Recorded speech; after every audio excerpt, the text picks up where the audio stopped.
In this video, I will take a deep dive into two of the most popular high-performance tablets on the market today. We are looking at the OnePlus Pad 4 and the Xiaomi Pad 8 Pro.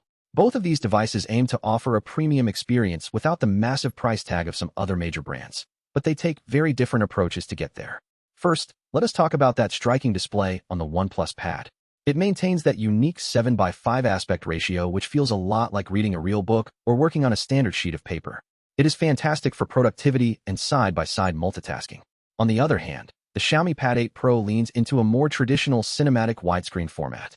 This makes it an absolute beast for watching movies or streaming your favorite shows because you get less black bars on the top and bottom. Under the hood, we see some serious power. The OnePlus Pad 4 uses a top-tier chipset that handles gaming and heavy video editing with ease, while the Xiaomi Pad 8 Pro focuses on a high refresh rate that makes every swipe feel incredibly fluid. Battery life is another major point of comparison. OnePlus includes their signature fast charging technology, meaning you can top up your tablet in a fraction of the time it takes the competition. Xiaomi counters this with a massive battery cell that aims to last through multiple days of casual use. Choosing between them really comes down to whether you value a unique screen shape and lightning fast charging or a more traditional media experience with a massive battery capacity. Thanks for watching, and I will see you in the next one.